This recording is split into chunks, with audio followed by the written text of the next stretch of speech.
What's up? It's Jan, back at it again with another nerdy bookish video. Today, we're doing my first unhaul video.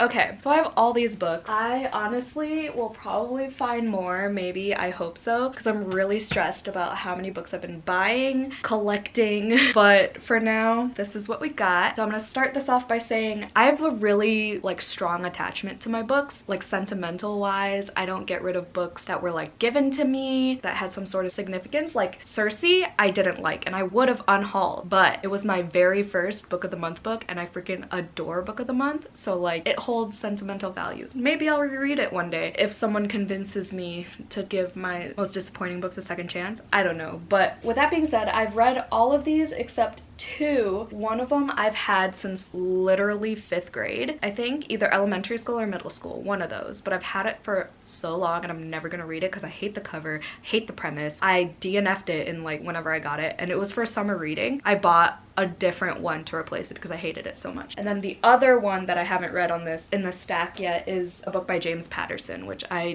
can't with him. He's just on everything. I read books that have his name on it, but I don't read books by him anymore. Girls of Paper and Fire is one of my favorite books of all time, and he has that stupid little Jimmy thing on the spine and the James Patterson Presents on the cover, and I hate it, but whatever. Anyway, without further ado, I've never said that in my videos. I always hear people saying it. But anyway, let's just start with The Shining by Stephen King. I've read this once. It was my very first Stephen King book that I've ever read. I'm never gonna read this again. I want to read the sequel just cuz, but also I don't. I do want to read more of Stephen King. I have a vlog for The Shining. I will link up there and down below. This one is just so floppy. I buddy read this with my friend Michaela Neville on Instagram.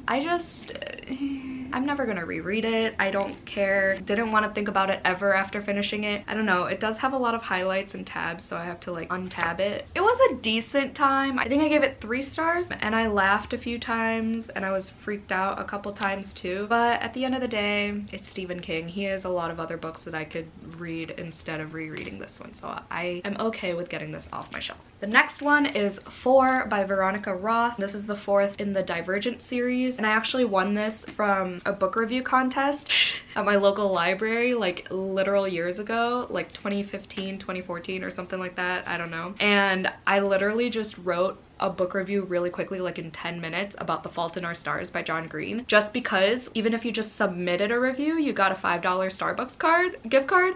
So I was like, okay, free Starbucks, let's do it. So I did it, and then I ended up winning the whole thing, and I got 4 free books, and this was one of them, and the rest were just John Green books. That's where I got my first copy of Looking for Alaska.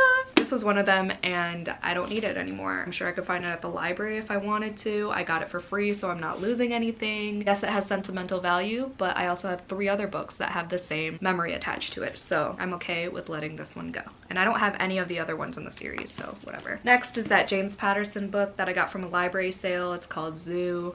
Don't even know why I picked it up. Short chapters, probably. All his chapters are short in his books, I feel like. But yeah, I know nothing about this and I don't really care. Next is Rise Sister Rise by Rebecca Campbell. Okay, this was before I was making booktube videos. I bought this when I was watching, I still do watch her, I love her, Kaylin Nicholson. She bought this book as well, or no, she bought Light is the New Black, which I'm keeping because I kind of liked some of the quotes in that one. And then this is by the same author, and I didn't really like this one. It was very,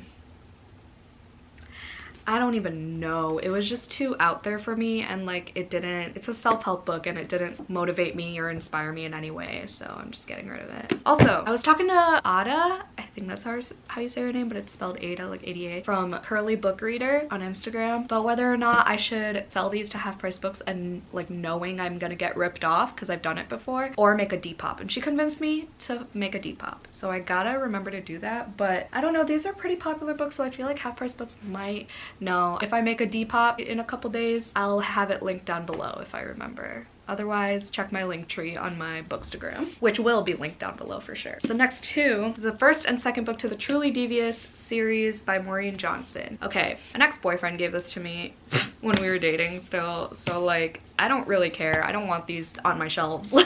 the memories attached to these are not good.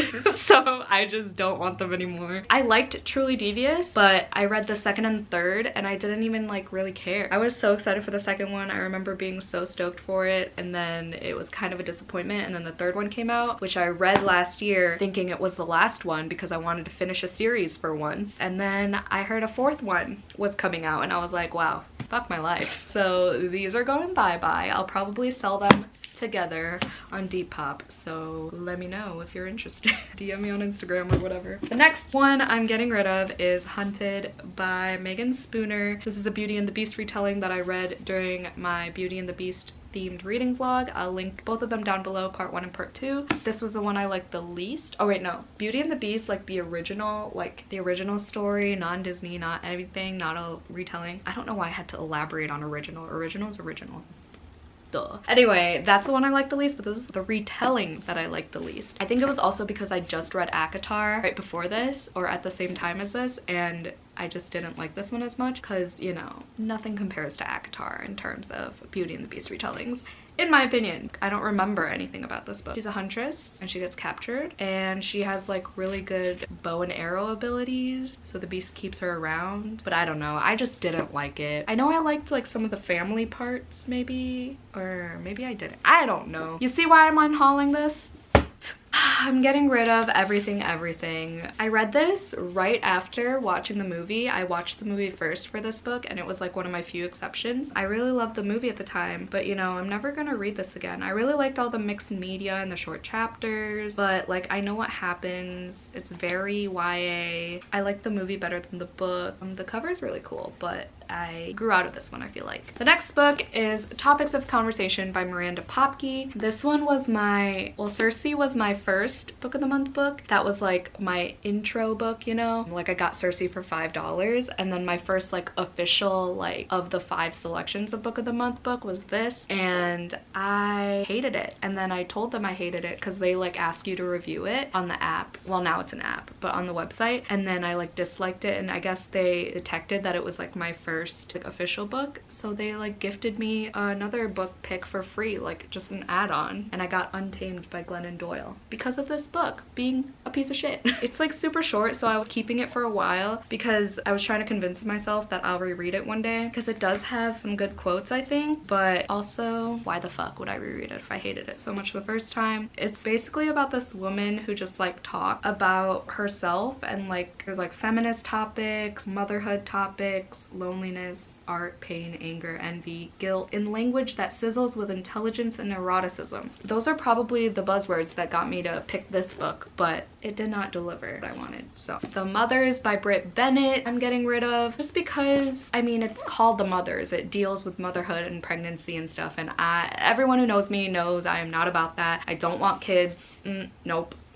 Not for me. I mean, it was a good story and it had a good setting. It was set in California, so it talked a lot about places that I was familiar with because I used to visit there all the time. No, before the pandemic. I used to go there all the time because my dad lives there. So why do I always like second guess myself and like correct myself? I just need to stop. Own your words, ladies. I just don't need this on my shelves. I read The Vanishing Half by Britt Bennett, which won Book of the Year last year. Didn't really like that. I honestly like this one better, but I also listened to The Vanishing Half on audio, so maybe that's partly why I didn't like focus on it and enjoy it as much, but I feel like someone else would enjoy this, and I only got it for like $7 at Barnes & Noble from their like book annex section, so I don't feel like I'm losing out on too much there. Next one I'm getting rid of is Again But Better by Christine Riccio. My dad bought this for me in California, speaking of him, when it like kind of first came out. I think I read this like 2 years ago now, I don't know. Christine Riccio is a YouTuber, if you didn't know, and that's what made me want to read this, and I had no idea it was like kind of magical realism. And I liked it because it had good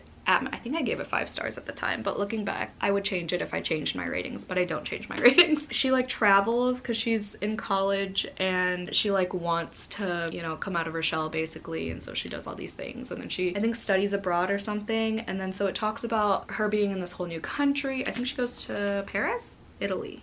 Hold on, where is she? London. She goes to London. She meets this guy and there's all this drama. The atmosphere is really good and the setting and the descriptions and everything are really well done in my opinion. But then there's this like plot twist in the middle of the book and it like manipulates time and I just don't like that trope. I don't know. I'm gonna read The Time Traveler's Wife next month and I'm kind of nervous. Hopefully it makes me emotional enough to like look past the time aspect. But I just don't like time traveling, time manipulation in books. I don't know. Anyway, I just remember being shook that there was a plot twist. Now looking back, I'm like, wow, that really was not the best book. Like, why did I like that so much, you know? So I'm just gonna get rid of it. I'm sorry, Naomi, but I'm getting rid of We Were Liars by E. Lockhart. This is her favorite book. I've read this twice. I read it on my own, didn't understand any of it, and then I had to read it for my YA lit class in college. I enjoyed it the second time because we analyzed it and like talked about the unreliable narrator and all the like times when she was like hallucinating and times she wasn't and the plot twist and all that stuff. But I didn't really like it. I mean, it reminded me a lot of The Unbecoming of Mara Dyer. It like rubbed me the wrong way when I got it all figured out, you know? Because I love The Unbecoming of Mara Dyer. That whole trilogy is just, love. So I'm gonna get rid of this because I'm never gonna read it again. Twice is more than enough. Next is Crazy Rich Asians by Kevin Kwan. A friend got me this book, so I kept it for a while even though I actually kind of hated my reading experience. It has footnotes. I hate footnotes. Kevin Kwan just loves using them. I love the movie though. I want to listen to the audiobooks for the rest of the series eventually, but I would not read them physically. But yeah, getting rid of this. The next book I got from Half Price Books. It's the Book of the Month edition of If Only I Could Tell You by Hannah Beckerman. I read this for my Books That Made Gabby Reed's Cry video. I'll link them down below and up there. I have 2 parts to that video too. I don't remember which part I read this one in, but this one just my biggest pet peeve in books, one of my biggest pet peeves, is freaking misunderstandings and miscommunication, and this had like both of them. I was just like dreading picking up this book. I gave it I think 3 stars, maybe 2. No, I gave it 2 stars. I didn't give it 1 star because it had some life lesson-y quotes in it that kind of resonated with me, so yeah, it was a 2 star for me. It just pissed me off by the end when I found out the whole situation of this family and why these sisters haven't talked for years and years, and it was yeah. Next is the book that I've had since 5th or 6th grade or whatever, called Princess Ben, Catherine Gilbert Murdoch. I've already talked about this in the beginning of this video, but I'm pretty sure this is like middle grade. I don't even know what this is about. It's like royal something. Locked in the castle's highest tower. Ben is her. Benevolence is her full name. So begins her secret education in magical arts. See, the synopsis is okay. It's just the cover that makes me not want to pick it up. I think I read like a chapter of it and there was like some sort of cow situation. I don't know. Maybe I'm making things up. Never gonna read this, and it's time for me to part ways with it. Next is Everything I Never Told You by Celeste Ng. She's the author of Little Fires Everywhere. I made the mistake of reading Little Fires Everywhere first. So good. 5 stars all around. The show is phenomenal. Then I read this and it did not compare. Still had good writing. I just did not care for the plot or the characters. Like, I didn't feel connected to the story at all. I thought it would be a lot more captivating than it was. It does talk a decent amount about being Asian in America, which I appreciated. Oh, and also like interracial relationships. I think the guy was Asian and the wife was white. But yeah, I read this for a readathon last year over the summer. If you're gonna read something by Celeste Ng, read Little Fires Everywhere. And then the last book in this unhaul is a book I have the most, as Cami would call it, my friend Cami would call it, the violent feelings towards. Violent reactions towards, I think is what she usually says. A Deadly Education by Naomi Novik. Oh my freaking god. Every time I think about this book, I just get pissed off. I get so heated. I can't. It's just so frustrating because the cover is just absolutely stunning, and I bought this like as self-care, full price, the day it came out. It was the last one. I was so happy to get it. I was so happy to start it. It's dark academia. I was so freaking ready. The premise was so captivating to me. It's a magic school. There are no teachers. You gotta fight off monsters at this school. It was so bad.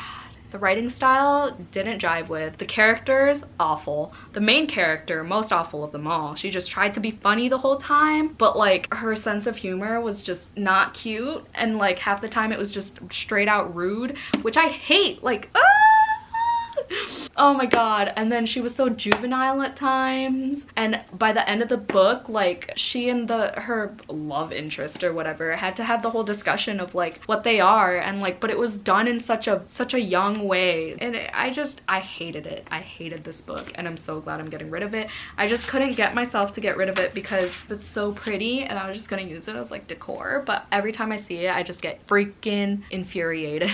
And the fact that I paid full price for it, just like, it gets me, you know? It gets me. Hopefully this one is sold faster than all the others because I need this bad juju out of my freaking apartment. But yes, that is the unhaul. Hopefully I did that correctly. I don't know how to do an unhaul. I didn't do my research. Thank you for watching me trash books for 20 minutes or whatever. Hope y'all had a great day. Stay safe and stay positive always, and I'll see y'all in my next one. Bye!